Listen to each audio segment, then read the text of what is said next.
પૂજ્ય મહંત સ્વામી શરૂઆતના વર્ષોમાં યોગીજી મહારાજની સાથે જ્યારે ફરતા હતા ત્યારે એકવાર એમણે યોગી બાપાને પ્રશ્ન પૂછેલો કે સ્વામી, અમે તો પેલા સૌ કોરી સ્લેટ જેવા હતા, એટલે અમને કંઈ ખબર નહોતી કે આને સાચા સંત કહેવાય અને એમની પાસે આપણે જવું જોઈએ. અમને તો તમે મળ્યા તો તમારી અંદર અમે જોડાઈ ગયા, પણ જો અમને કોઈક બીજા ગમે તેવા ગુરુ ભટકાઈ ગયા હોત તો અમે તો એની અંદર જોડાઈ જાત. એ વખતે યોગીજી મહારાજે વાત કરી કે સિંહનો માલ ક્યારે શિયાળિયા ખાઈ શકે નહીં. તમે સિંહનો માલ હતા ને તમે બધા અહીં જ આવવાના હતા. આપણે બધા જ સિંહનો માલ છીએ અને આપણે બધા અહીં આવવા માટે જ સર્જાયા હતા, એ હકીકત છે. આપણને બધાને કોઈક જુદી જુદી રીતે સત્સંગનો યોગ થયો હોય એવું બની શકે, પણ પૂર્વના કંઈક એવા મોટા સંસ્કાર ઉદય થયા છે ને ત્યારે જ આપણને સત્પુરુષનો આવો મહા દુર્લભ યોગ પ્રાપ્ત થયો, એક વાસ્તવિકતા છે. એટલે હવે જગતના લોકો જેમ ખેંચીને આવરદા પૂરી કરે એમ આપણા માટેનું જીવતર એ હાવ દિશાવિહીન ખેંચવાનું ગાડું રહ્યું નથી. પણ આપણને તો હવે મિશન છે, આપણે તો જીવનના ચોક્કસ લક્ષ્ય છે, આપણી પાસે તો બહુ મોટો પ્રોજેક્ટ છે હવે, કારણ કે આપણને એવા સદગુરુ પ્રાપ્ત થયા છે, કારણ કે આપણને એમના પ્રત્યે નિષ્ઠા થઈ છે. અને નિષ્ઠા થઈ છે એ જ આપણા સત્સંગની સૌથી મોટી નિશાની ને. આપણે કહીએ સત્સંગ થયો એટલે શું? નિષ્ઠા થઈ. સત્સંગ થયો એટલે બીજું શું થાય છે? આપણી અંદર નિષ્ઠા આવી જાય છે એટલે સત્સંગ થયો કહેવાય. આખા સત્સંગની અંદર તમે કેટલાક અભણ હરિભક્તો હશે, કેટલાક ભણેલા હશે, કેટલાક બહુ સાધન સંપન્ન હશે, કેટલાક ગરીબ હશે, કેટલાક ગામડાના હશે, કેટલાક શહેરના હશે, કેટલાક દેશમાં રહે, પરદેશમાં રહે, પણ એ સત્સંગી શું કામ કહેવાય છે? બધામાં એક કોમન તત્વ કયું છે? નિષ્ઠા. એ કાઠિયાવાડનો લાખણકાનો હરિભક્ત હોય કે પછી ઇંગ્લેન્ડનો લેસ્ટરનો હોય કે પછી આફ્રિકાનો લિવિંગસ્ટનનો હોય કે અમેરિકાનો લોસ એન્જલસનો હોય, ગમે ત્યાંનો હોય, પણ બધાની અંદર એક કોમન તત્વ બધામાં છે, એ છે નિષ્ઠા. અને નિષ્ઠાનું જો ડાયરેક્ટ કોઈ પરિણામ હોય, સીધું દેખાય એવું રિઝલ્ટ, તો એ શું છે? સમર્પણ. આપણને બધાને એવો અનુભવ હશે કે આપણને સત્સંગ થયા પછી આપણે કંઈક છોડ્યું હશે. સત્સંગ થયો, આપણને નિષ્ઠા થઈ એટલે આપણે કંઈક તો છોડ્યું જ હશે. કોકે વ્યસનો છોડ્યા હશે, કોકે પોતાની કુટેવો છોડી હશે, કોકે પોતાના મોજશોખ થોડા છોડ્યા હશે, ગમે તે કંઈક છોડ્યું હશે, કારણ કે નિષ્ઠા થઈ છે. નિષ્ઠા વિના છૂટી શકે એમ નથી. તમે બાર કોકને જઈને કોક તું છે ને 1 વર્ષ માટે ગરબા છોડ, તો ટ્યુબમાંથી હવા કાઢી લે ને એવો ઢીલો થઈને હેઠે પડશે. તાકાત છે કોઈને 1 દિવસ માટે છોડે? ન છૂટી શકે. નિષ્ઠા વિના કોઈ વસ્તુનો ત્યાગ થઈ શકતો નથી. અને મહારાજે એ વાત કરી છે લોયાના 3જા વચનામૃતની અંદર કે ભગવાનને સંતનો મહાત્મા જ્ઞાનને સહિત નિશ્ચય હોય એના શા લક્ષણ છે? તો મહારાજે આ જ વાત કરી કે જેને ભગવાનનો અને સંતનો મહાત્મા સહિત નિશ્ચય હોય એનાથી ભગવાનને અર્થે ને સંતને અર્થે શું ન થાય? એને અર્થે કુટુંબનો ત્યાગ કરે, લોકલાજનો ત્યાગ કરે, રાજ્યનો ત્યાગ કરે, ધનનો ત્યાગ કરે, સુખનો ત્યાગ કરે, સ્ત્રીનો ત્યાગ કરે, સ્ત્રી હોય તે પુરુષનો ત્યાગ કરે. પણ આ જે ત્યાગ થાય છે એ કે આપણો વૈરાગ્ય નથી. આપણે કંઈક છોડી દીધું, સિનેમા જોવાનું છોડી દીધું એટલે વૈરાગ્ય નથી આપણો, પણ એક વસ્તુ છે કે નિષ્ઠા છે. અને નિષ્ઠાની અંદર ધર્મ, જ્ઞાન, વૈરાગ્ય, ભક્તિ બધી જ વસ્તુ આવી જાય છે, કારણ કે નિષ્ઠાની અંદર સમર્પણ ભાવના આવે છે. અને આપણા સત્સંગની આ બહુ મોટી વિશેષતા છે. શ્રીજી મહારાજથી લઈને આજ સુધી જેવી સમર્પણની ગાથાઓ આપણા સંપ્રદાયમાં છે ને એ વિશ્વમાં બીજે ક્યાંય જોવા નહીં મળે. એ લેવલની બધાએ ત્યાગ તો કર્યો હશે થોડો ઘણો, પણ જે લેવલનો ત્યાગ અને જેવા હેતુ સાથેનો ત્યાગ આપણા સંપ્રદાયમાં છે એ જુદી વસ્તુ છે. એકવાર સ્વામીશ્રી ઉપર એક સંતે પત્ર લખેલો અને ચિત્ર દોરીને કાગળ લખેલો, આમ શબ્દ કાંઈ નહોતા લખ્યા, પેઇન્ટ ડ્રોઈંગ કર્યું હતું ને એમાંથી કંઈક અર્થ નીકળે. તો સ્વામીને આખો પત્ર લખેલો અને પછી એમાં એવું લખેલું કે સ્વામીશ્રી આપને એક વિનંતી છે કે આ પત્રનો જવાબ તમે ચિત્રો દોરીને આપજો. આવું લખેલું. સ્વામીએ પત્ર વાંચ્યો અને જવાબમાં સ્વામી એવું લખ્યું કે અમને ચિત્ર દોરતા તો નથી આવડતું, પણ અમારા સંતો અને અમારા હરિભક્તો છે ને એ અમારા ચિત્રો છે, એને તમે જોઈ લેજો. છે કોઈની તાકાત દુનિયામાં એક પેઇન્ટર લેવો આવા ચિત્રો બનાવે? આવા ચિત્રો બનાવવાની ગમે એવો સારો આર્ટિસ્ટ ન હોય, પણ સ્વામીશ્રી એ આર્ટિસ્ટ છે કે એમણે એવા ચિત્રો બનાવ્યા છે કે જેને જોઈને આપણને લાગે આપણે સતયુગમાં આવી ગયા કે શું, એવું લાગે આપણને. તો કળિયુગની અંદર સ્વામી શ્રી એવી ગાથાઓ ઊભી કરી છે સમર્પણની, એ આપણી બહુ મોટી વિશેષતા છે. છેક મહારાજના વખતથી દાદા ખાચરનું જે સમર્પણ છે એવી કથા દુનિયામાં બીજે ક્યાં મળે. 30 વર્ષ સુધી ભગવાન એમના દરબારની અંદર રહ્યા અને આટલો ભીડો દિવસ રાત મહારાજ એમની સાથે રહ્યા અને છતાં પણ દાદાને લેશ માત્ર મનુષ્યભાવ ક્યારે આવ્યો નથી. એટલું જ નહીં પણ મહારાજે તો દાદાનું મનનું ગમ તો મુકાવ્યું. એવું કહેવાય છે કે મહારાજે 52 વખત તો દાદા ખાચરના ઘરમાં દાદાનો ઉતારો બદલાવ્યો હતો. દાદો ખાચર આ ઘરમાં રહેતો હોય ને, મહારાજ કે દાદા અમારે ઈ ઓરડામાં રહેવું છે, એટલે દાદા ખાચરના પટારા અને રાચ રચેલું બધું ફેરવીને બીજા ઘરમાં જાય. અને અઠવાડિયું થયું હોય તો મહારાજ કે દાદા અમારે ઓલા ઘરમાં આવેલું છે, એટલે દાદાના બધા લબાચાથી ઉપાડવાના. હવે આવી રીતે મહારાજે એના મનનું બધું જ મુકાવ્યું, સાવ ભૂકા બોલાવી દીધા. અને આપણને પ્રસંગ ખ્યાલ છે, મહારાજે કીધું કે દાદા ખાચર તમે અમારી તારી બધી સંપત્તિ છે ને તારી બહેનોને અર્પણ કરી દે. એટલે બધું બેનના નામે કરી દીધું. મહારાજ કે હવે બેનના ઘરનું પાણી ના પીવાય, નીકળો બહાર. તે બધું એમના પત્ની એનો છોકરો બાવા ખાચર હજી તો 5 વર્ષનો હતો, એને લઈને બહાર મહારાજે ભર બપોરે ખાધા વગર કાઢ્યા, મુખ્યા પેટે. બાવા ખાચર માટે પેલા શેર ગાંઠિયા પણ લેવા ન દીધા કોઠારમાંથી. મહારાજ કે નીકળો અત્યારે જ બહાર. અને હાલતા હાલતા માંડ રાધાવાવ સુધી પહોંચ્યા છે. મહારાજે મુક્તાનંદ સ્વામીને કીધું કે અમે કેવા કામ કર્યા. મહારાજ ધૂળ સારું કામ કર્યું. આ દાદો ખાચર બિચારો આટલો પાકો હરિભગત અને તમે આવું કામ કર્યું, ભવિષ્યમાં તમારો વિશ્વાસ કોણ કરશે? ભગવાન થયા છો પણ ભગતની આવી દશા કરી. મહારાજ કે અમને તમે કોઈ રોક્યા નહીં, હવે લાવો દાદા ખાચરને બોલાવીએ પાછા. અને પછી ફરીવાર દાદાને બોલાવ્યો અને કીધું દાદા ક્યાં જતો હતો? કે મહારાજ હું તો કંઈક ભાવનગર કેવી રીતે કોઈક રાજા પાસે જઈ અને એની નોકરી કરવાનો હતો. મહારાજ કે કોકની નોકરી કરવી એના કરતાં તારા બેનને ત્યાં જ નોકરી કર ને, અહીં નોકરી કર. અને પછી એને મહારાજે નોકર તરીકે રાખ્યા. પોતાના જ દરબારમાં નોકર તરીકે દાદા ખાચર 6 મહિના રહ્યા.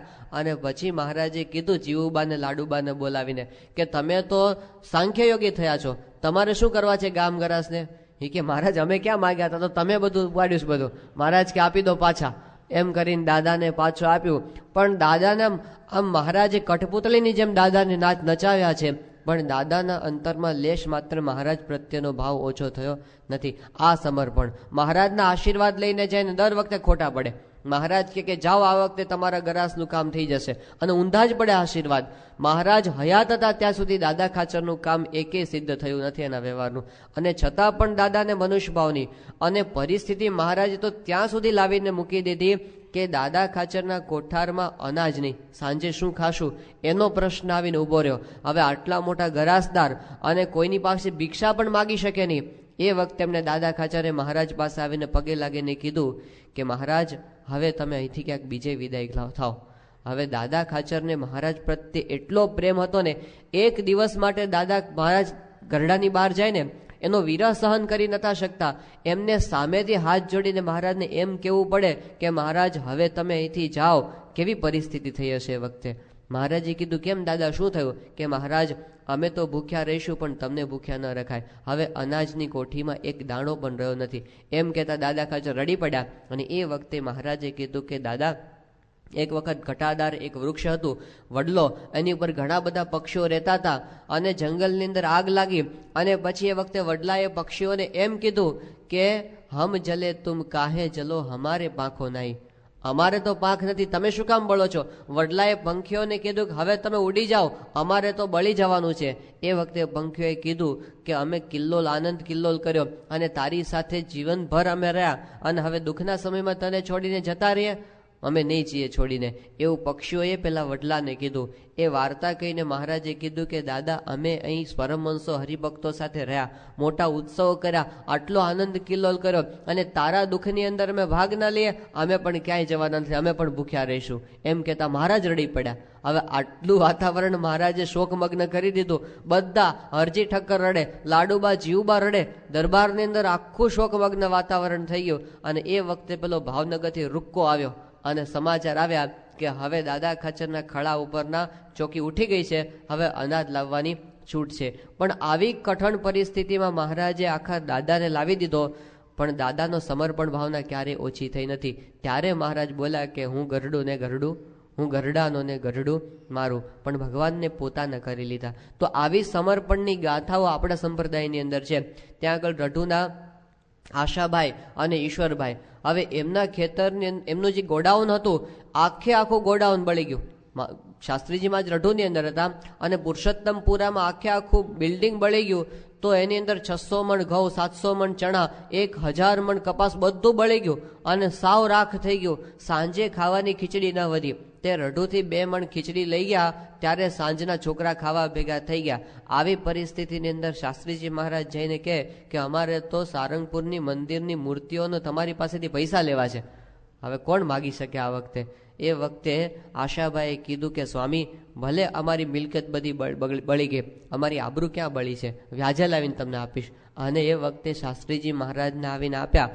જે દુઃખ થાય તે થાજો રે, રૂડા સ્વામીને ભજતા. આ શાસ્ત્રીજી મહારાજના વખતની અંદર ગવાયેલા કીર્તનો બધા છે કે જે વખતે માર થતા ને અપમાન થતા હતા એ વખતે આ હરિભક્તો શાસ્ત્રીજી મહારાજ માટે હોમાઈ ગયા. નગાસરના બુધરભાઈ હતા. શાસ્ત્રીજી મહારાજ એની પાસે જઈને વાત કરી કે અમારે આટલા રૂપિયા જોઈએ છે. હવે બુધરભાઈના પત્નીને ખબર પડી કે આ તો પૈસા લેવા માટે આવે સાધુ, તે એ તો પટારા ઉપર ચડીને બેસી ગયા કે આમાંથી એકે પૈસો ન કાઢવા દો. તે બુધરભાઈએ કીધું કે હવે શું કરવું? શાસ્ત્રીજી મહારાજને તો રાજી કરવા જ છે અને ઘરના આડા ફાટ્યા છે. તે એમને પકડીને થાંભલાની યાર બાંધી દીધા. છે કોઈની તાકાત આવું કરે હજી આજની તારીખે? શાસ્ત્રીજી બુધરભાઈએ બાંધી દીધા અને બધું અંદરથી કાઢીને શાસ્ત્રીજી મહારાજને આપ્યું. અને શાસ્ત્રી મહારાજ કે શું છે? કે ઘરમાં થાંભલા જોડે બાંધ્યા છે. શાસ્ત્રી મહારાજ કે છોડો એમને. એ કે ના સ્વામી, હમણાં ન છોડાય, તમને સ્ટેશને મૂકી આવીશ ને પછી આવીને છોડીશ, કારણ કે અત્યારે છોડું તો બાજે તમને. અને પછી શાસ્ત્રીજી મહારાજને મૂકી આવીને છોડે આવીને. હવે એમના બુધરભાઈના અત્યારે પુત્ર પૌત્રો બધા છે, ઘનશ્યામભાઈ ને બધા, એ કહે છે કે દાદાના એ સમર્પણના ફળ અમે અત્યારે ભોગવીએ છીએ. પણ આવું હરિભક્તો એ વખતે કરી ગયા છે. કહેવાનો મતલબ શું છે કે આવી ગાથાઓ આપણે ત્યાં અત્યાર સુધી એવી ને એવી છે. જેવી ગુણાતીત પરંપરા આપણે ત્યાં અક્ષુણ્ણ છે, અખંડ છે, એવા ને એવા સમર્પિત હરિભક્તો પણ આપણે ત્યાં અખંડ છે. આ લંડનનું હરિમંદિર જ્યારે થયું, ભયંકર રિસેશન, એવી કઠણ પરિસ્થિતિની અંદર કે કોઈને કલ્પનામાં ના આવે કે અત્યારે આ મંદિર થઈ શકશે. કારણ કે સ્વામીએ તો હરિભક્તો પાસે લેવામાં કાંઈ બાકી નહોતું રાખ્યું. 90ની સાલમાં સ્વામી ગયા ને ત્યાં આગળ, એ વખતે સ્વામીશ્રીએ નક્કી કર્યું કે આ જમીન પર આપણે મંદિર કરીએ. તો જમીન લઈ લીધી. એના માટે ખાતમુહૂર્ત કરવાનું હતું. સ્વામીશ્રીએ બધા હરિભક્તો પાસેથી સેવા લીધી અને બધાએ મંદિરનો બધાને ઈશકતો હતો, કારણ કે હેરોની જમીન તો ફેલ ગઈ હતી, આપણે મંદિર કરી શક્યા નહીં ત્યાં આગળ. એટલે હરિભક્તોનું ચલો નવી જમીન પર. એટલે બધાએ મન મૂકીને ખરડો કર્યો અને એના બધા સ્વામી બધા પાસેથી દાન લીધું. અને જ્યારે મંદિરની જમીન ખાતમુહૂર્ત થઈ ગયું પછી પાછો વિચાર આવે બધાને કે આ જગ્યા બરાબર નથી, એટલે એ જમીન તો પડી રહી. 91ની સાલમાં સ્વામી ફરીવાર અમે લંડન ગયા ત્યારે ફરીવાર સ્વામી કે હવે આપણે નવી જમીન.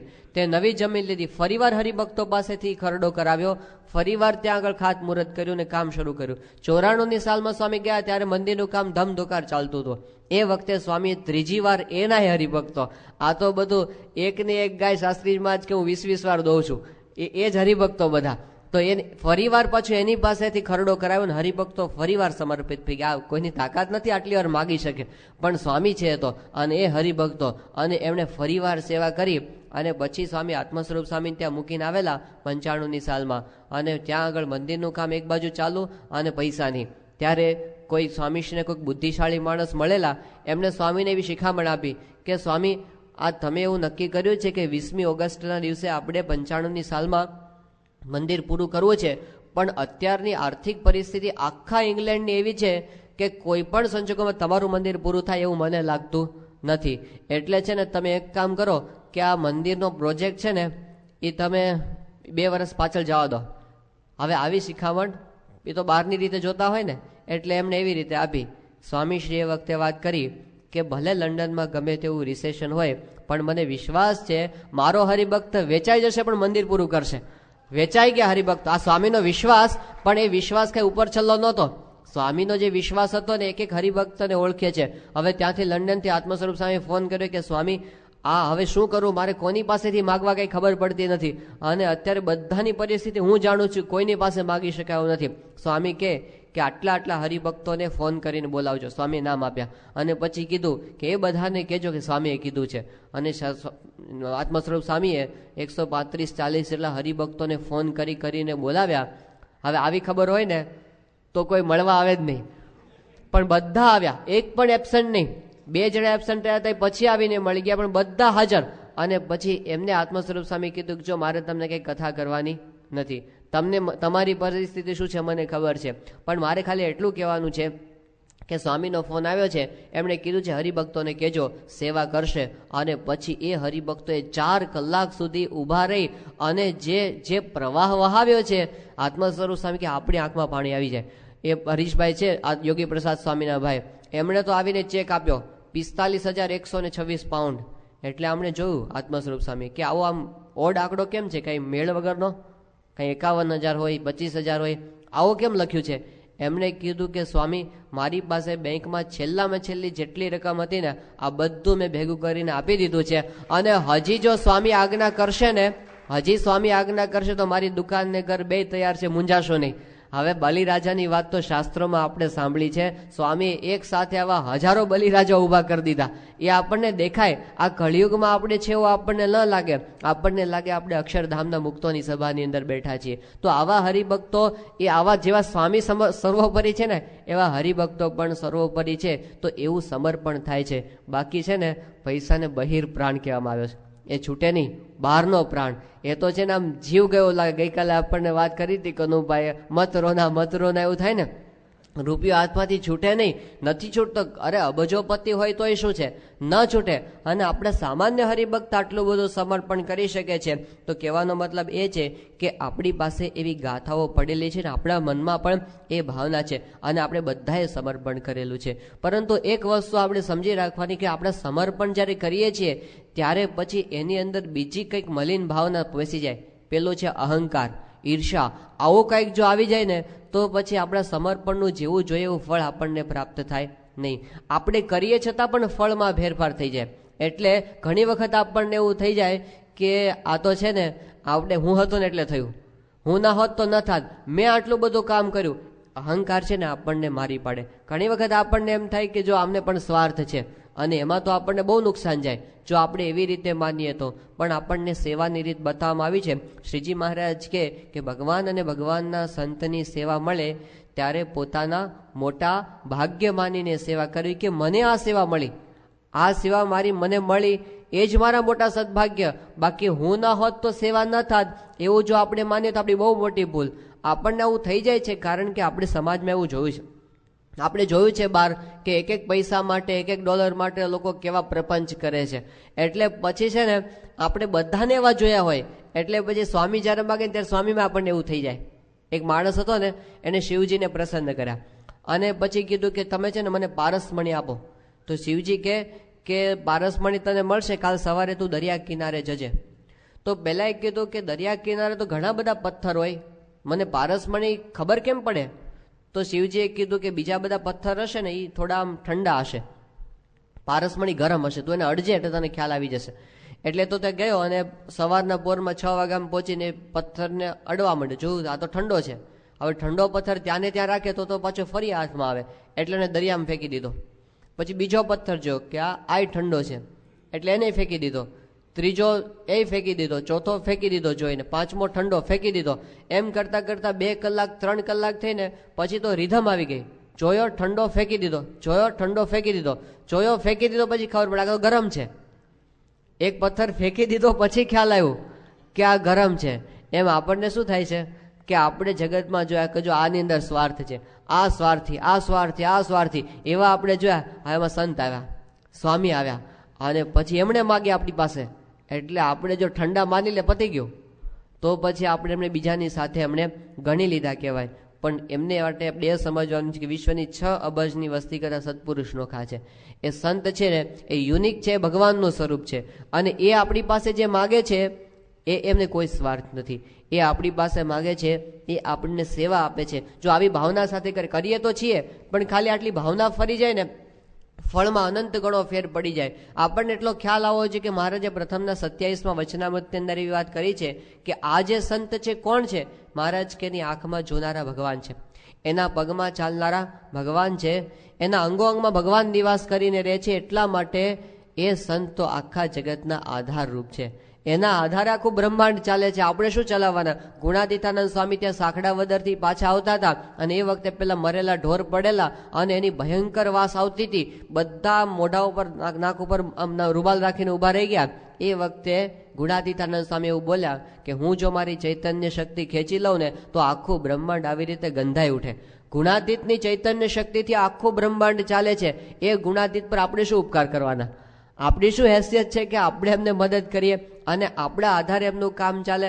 અરે એમનું કામ તો હજી સુધી ક્યારે અટક્યું નથી ને કોઈ અટકાવી શકવાનું નથી. જે વખતે શાસ્ત્રીજી મહારાજ પાસે 5 સાધુ હતા એ વખતે એમણે 5 મોટા શિખરબદ્ધ મંદિરો કરી દીધા. આજે પ્રમુખ સ્વામી પાસે 700 છે તો 700 શિખરબદ્ધ તો આમ તૈયાર કરી શકે. એમના માટે ક્યાં મોટી વસ્તુ છે? કોઈ જ મદદ કરનારનો તો આટલો જબરજસ્ત વિરોધ હતો. એ વખતે એમણે કરી દીધું. લંડનના મંદિરમાં આપણે કોઈ કાંકરી હલાવાઈ નથી ગયા તોય થઈ ગયા પૂરા. જો તો આપણા વગર કંઈ નહીં થાય એવું થોડું છે. એમનું કામ ક્યારેય અટક્યું નથી. પણ આપણી સેવા છે એ જે કાંઈ આપણને સોંપે છે ને એવું આપણને રહેવું છે. શાસ્ત્રીજી મહારાજ ત્યાં સારંગપુરમાં મંદિર બનાવતા હતા એ વખતે મોજીદટના એક હરિભક્ત ત્યાં સેવા કરતા માધાભાઈ. તો માધાભાઈને છે ને સેવા કરે પણ મનમાં એવું થયા કરે કે અત્યારે તો કેરોસીનના ડબ્બામાં ખીચડી ખાવી પડી છે અને શાસ્ત્રીજીમાં જ્યાં તોતિંગ મંદિરનો પ્રારંભ કરેલો છે આ મંદિર પૂરું થાય એવું મને લાગતું નથી. આ બધી કલ્પના આટલું બધું કામ મોટું ક્યારે પૂરું થાય? એટલે મનમાં બહુ શંકા રહ્યા કરે. તો શાસ્ત્રીજી મહારાજે શું કર્યું? એક દિવસ રાતના સમયે માધાભાઈ સૂતા હતા ને તો શાસ્ત્રી મહારાજ ત્યાં ગયા અને એની ઓરડીમાંથી એમને બહાર બોલ્યા કે માધાભાઈ જરા બહાર આવો, તમારું કામ છે. એટલે બહાર આવ્યા કે સ્વામી શું છે કામ? શાસ્ત્રીજી મહારાજ કે તમારે છે ને પેલું એક ઝાડનું થડ સામે પડ્યું છે ને ઉચકીને દૂર લઈ જવાનું છે. તેમણે જોયું કે સ્વામી આ તો 20 ફૂટ લાંબુ થડિયું, આ 2 ફૂટ ડાયામીટરનું, આ મારાથી એકલાથી ન ઉચકાય. એ તો કાલ સવારે બધા 10-15 માણસો ભેગા થાય ત્યારે હલે એવું છે. તો મારા એકલાથી ક્યાંથી થાય? શાસ્ત્રીમાં જ કે ના આપણે અત્યારે જ લઈ જવું છે.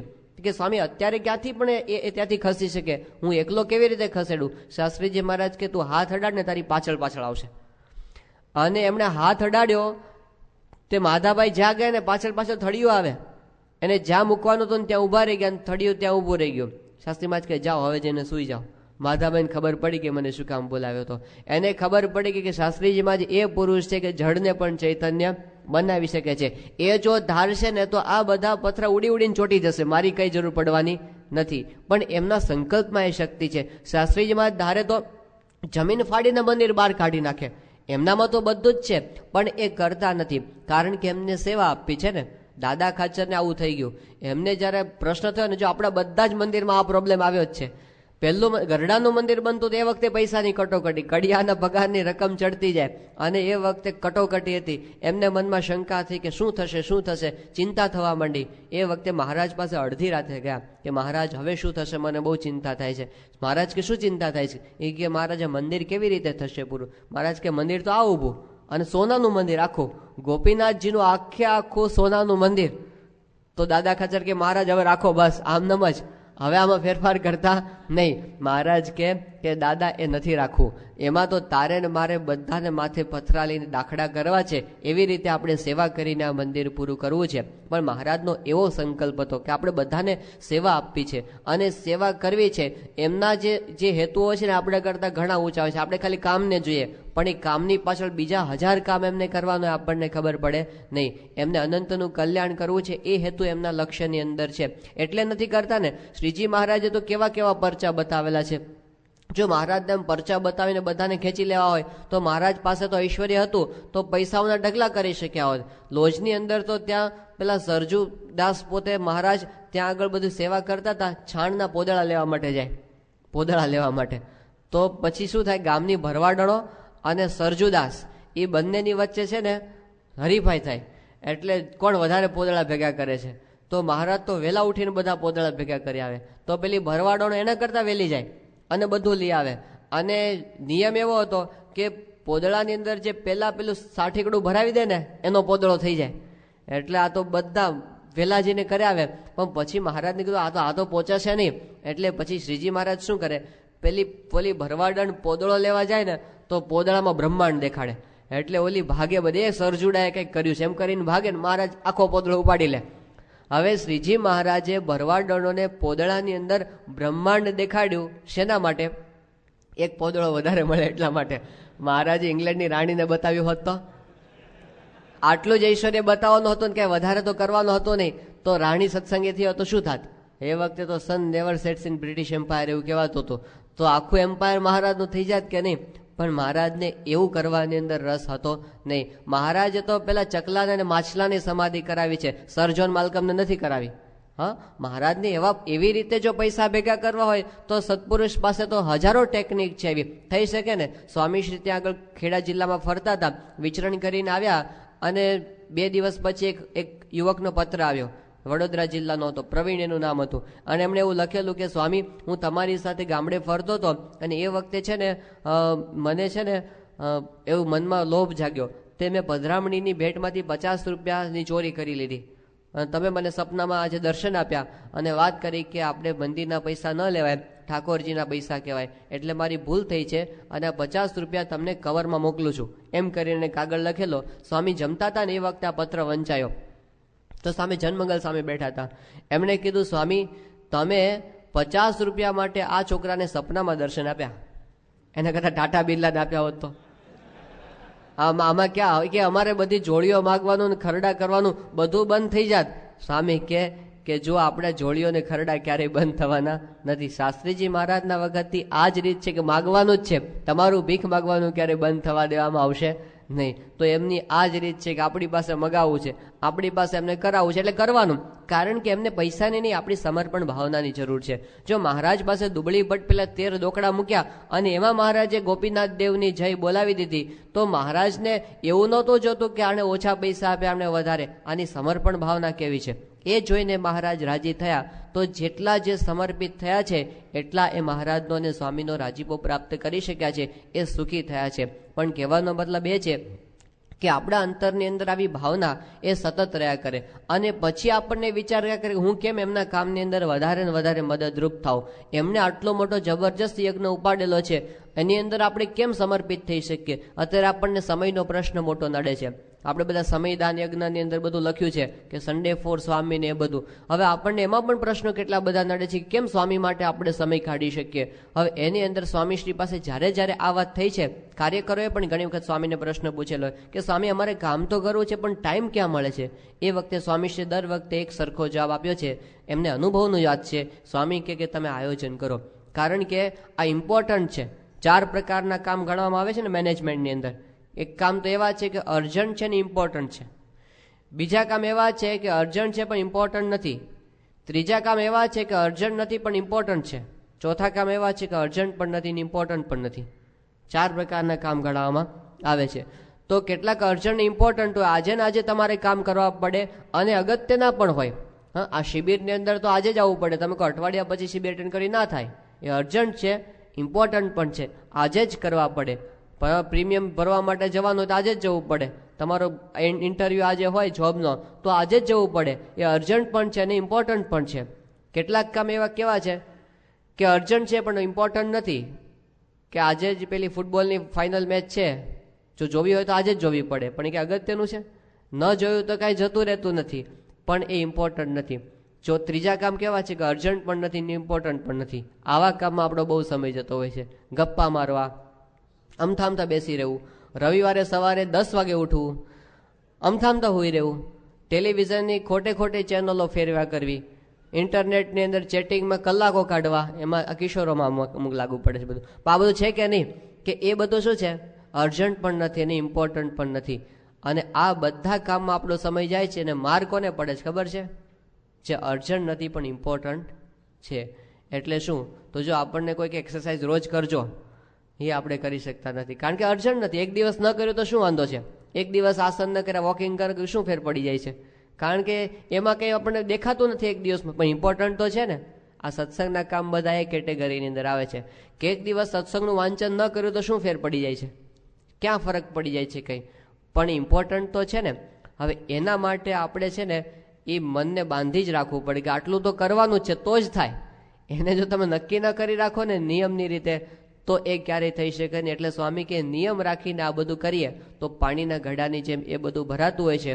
આપણને લાગે તો ખરો કે અગત્યનું કામ છે, પણ પછી શું ઠેલી દઈએ આપણે?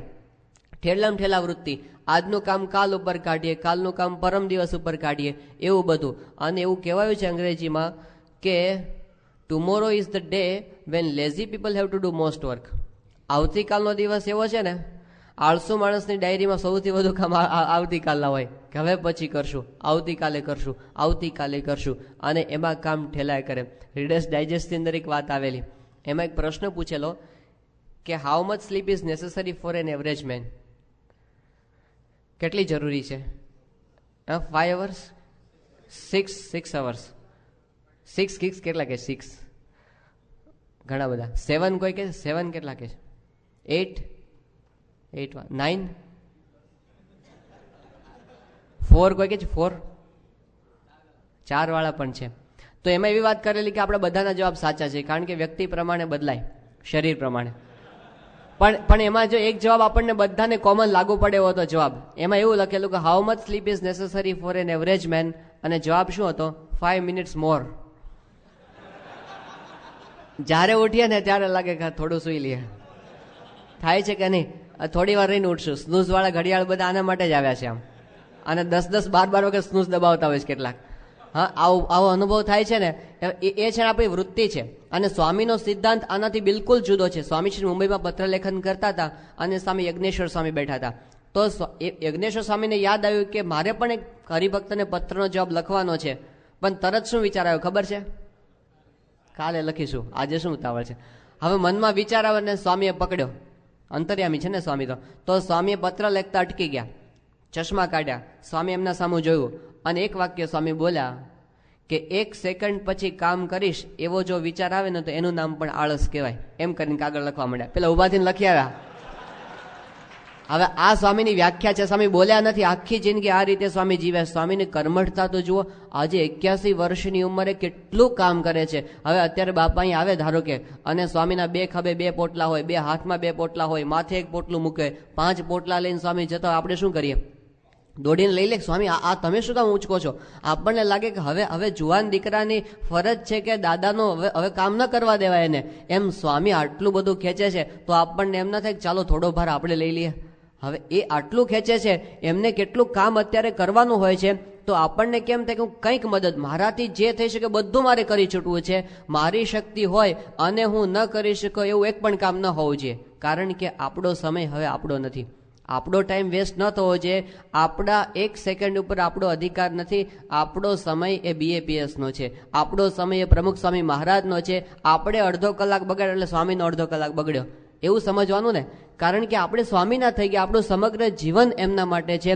તો પછી એવું કેમ થાય કે આપણે ઘરેથી નીકળ્યા અને આપણે ઓફિસે ગયા અને અડધો કલાક સુધી આપણે ગાડીની અંદર કશું જ ન કર્યું, એક પણ સારી વાત આપણે સત્સંગની કેસેટમાં સાંભળે નહીં, તો એ વેસ્ટ છે ટાઈમનો.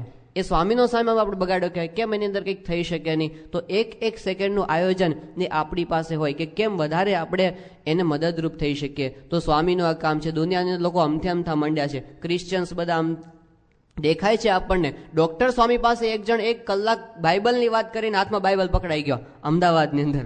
હવે વિચાર કરો, એમને ખબર છે કે ડોક્ટર સ્વામી મહંત છે, એ વરિષ્ઠ સંત છે સંસ્થાના, એ કોઈથી વટલાવાના નથી. હવે છતાં પણ એની શ્રદ્ધા જુઓ કે એમને બાઇબલનો મહિમા કહી ગયો અને હાથમાં પ્રમુખ સ્વામી મહારાજને એક જણ બાઇબલ પકડાઈ ગયો, તમને કામ લાગશે લો એમ કહીને. હવે એમની હિંમત જો આવી રીતે લોકો અમથી ખોટી વાતો લઈને મંડ્યા છે, તો આપણી પાસે તો એકદમ સાચો અને રોકડો રૂપિયો છે એવું સ્વામી કહે છે. કલકત્તામાં જન્મ જયંતિ વખતે સ્વામી બોલ્યા, સ્વામી કે ગમે ત્યાં નાખો, આપણો ચોખ્ખો રોકડો રૂપિયો છે, ખખડાવીને કોઈ લે તો અંદર ભૂલ કાઢી શકે એમ નથી. તો પછી આપણે આપણી સાચી વાત માટે કેમ પ્રયત્ન ન કરીએ? તો બહુ જ મોટું મિશન આપણી પાસે છે. યોગીજી મહારાજ આજથી 30 વર્ષ પહેલા એવું બોલેલા, યુવકોને કીધું કે યુવકો તમે બધા ભણી ગણીને તૈયાર થઈ જાઓ, આપણે આખા બ્રહ્માંડને નિર્દોષ કરી મૂકવું છે. યોગી બાપાના સંકલ્પ આવા છે, આખા બ્રહ્માંડને નિર્દોષ કરી મૂકો, આટલો મોટો પ્રોજેક્ટ છે. હવે એની અંદર પછી ઊંઘાય? એની અંદર પછી આપણને એમ કેમ થાય કે ચલો હવે થોડુંક આળસ કરી લઈએ, થોડોક સમય છે આમને બીતાવી દઈએ? તો બહુ મોટું કામ એ આપણી પાસે છે. ને સ્વામી અક્ષરધામનો પ્રોજેક્ટ આપેલો છે. આખા અમેરિકામાં પહેલું અક્ષરધામ એ અહીં થશે. ભવિષ્યમાં તો બીજા ઘણા થવાના હશે, એટલે આપણે પહેલું કહીએ છીએ. આ વિદેશમાં પહેલું, ઇન્ડિયાની બહાર સૌથી પહેલું એ આપણને થવાનું છે. આ મંડળ પર સ્વામીને એટલો વિશ્વાસ હશે, જેમ લંડન માટે સ્વામી શિખરબદ્ધ મંદિરનો વિશ્વાસ હતો, એટલે વિશ્વમાં ભારતની બહાર સૌથી પહેલું શિખરબદ્ધ મંદિર સ્વામી લંડનમાં કર્યું, એમ વિશ્વની અંદર ભારતની બહાર સૌથી પહેલું અક્ષરધામ સ્વામી એડિસનને આપ્યું. તો સ્વામીને વિશ્વાસ હશે એટલો કે મારો હરિભક્ત વેચાઈ જશે પણ અક્ષરધામ પૂરું કરશે. તો એ વિશ્વાસને આપણે સંપાદિત કરવો અને એમના કાર્યમાં ભળી જવું એ આપણી મહાન ભક્તિ છે. તો આ સમર્પણની ગાથાઓ આપણે મહારાજના સમયથી આજ સુધી આપણા સંપ્રદાયની એક બહુ મોટી વિશેષ